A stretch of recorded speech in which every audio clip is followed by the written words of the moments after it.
Welcome back to Daytime Ottawa. The holidays are upon us, and we always have these high expectations. And you know what I love about this show is that we have great guests like our next guest that can help us through those big expectations. I'm joined by Andryanna Gonko. She is a podcast host with the Juggle is Real. Andryanna, thanks so much for doing this. And I imagine you've gone through this. Did you have a time in your life where those expectations were incredibly high?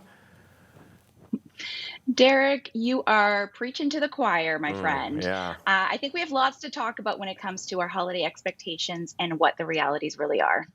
Yeah, so what tends to derail our plans when it comes to those high expectations, Andryanna? Well, I think that many of us can really romanticize the holidays. We have this perfect picture in our head. And I mean, you know what? I don't think we're to blame here. Ever since we were young, we've been told that it's the most wonderful time of year.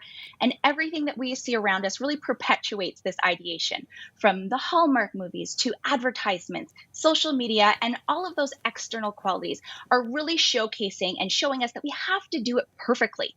But is this really true? I was talking on the podcast about how I used to fantasize about the holidays as if it were like a Norman Rockwell painting. Right. You know, and I don't know, Derek, if you can picture the one where there's this elaborate table, all sorts of home cooked dishes. The matriarch of the family is proudly presenting a beautifully baked and cooked turkey. She's got an apron and a dress on.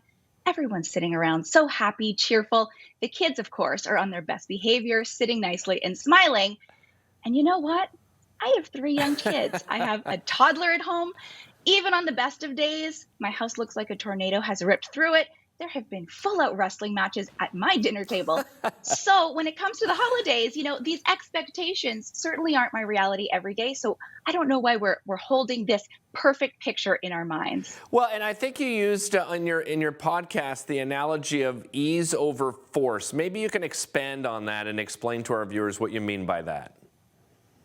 I would love to. And I would like to preface it by saying, you know what, it's not a bad thing to want a happy and loving holiday celebration. That is completely still okay and on the table. But when it's at the expense of our own well-being, that's where we really want to rethink our expectations. So I want you to close your eyes and picture this for me. Okay, so you're on a beach, Derek. Okay, And it I'm probably there. feels really nice. Yes, it feels really nice. You're walking down this lovely beach and you think to yourself, I would love to take some sand home with me. I want to keep this sand so I can remember this lovely holiday, all the memories, and cherish it forever. So you stop and you bend down and you pick up some sand. And this sand holds a lot of weight. You know, you're putting a lot of pressure on the sand. You want it to mean a lot to you. So when you pick up that sand, you're gripping really hard. You're taking a firm grasp on that sand. And Derek, what happens when you're trying to grasp onto that sand with all of your might?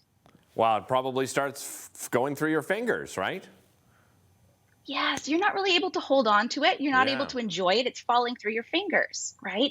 Whereas if you picture yourself going to pick up that sand and you're using ease over force, you're gently keeping your hand open and you're working with the sand. Now, what are you able to do now instead? Well, you just let it flow, right? I mean, you just let it do what it would do naturally.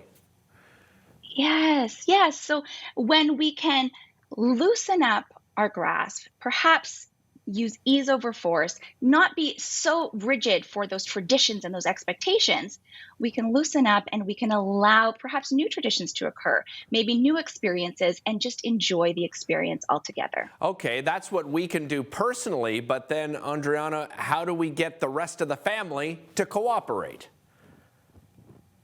That's such a great question, Derek.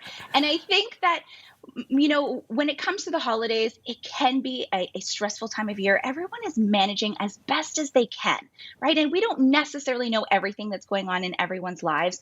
So I like to say that when we can see ourselves as well as everyone around us in their best light, then it becomes so much easier.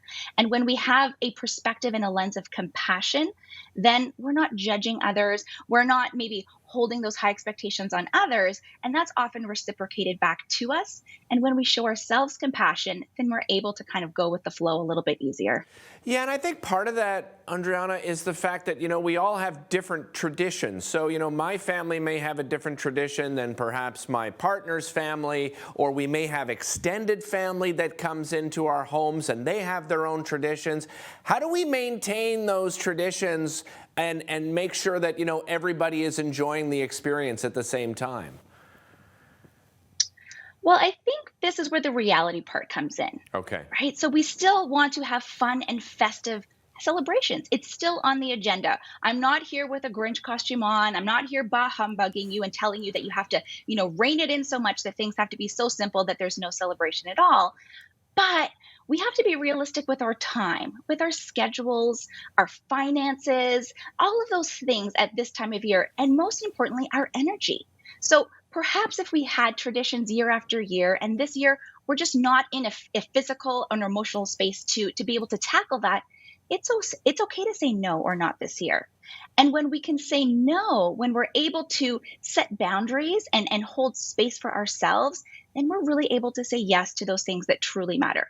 So perhaps we're not doing all of the traditions that we've always done, but when we can stop and ask ourselves, what is it that really matters most to me for this year?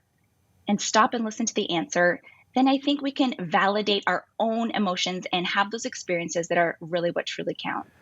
All I can tell you is I am so much calmer now after speaking with you, Andryanna. I really appreciate your time today. I wish you and your family a Merry Christmas and Happy Holidays. Thanks so much for joining us here on the show. I hope you got something out of that as well. We'll be right back after this.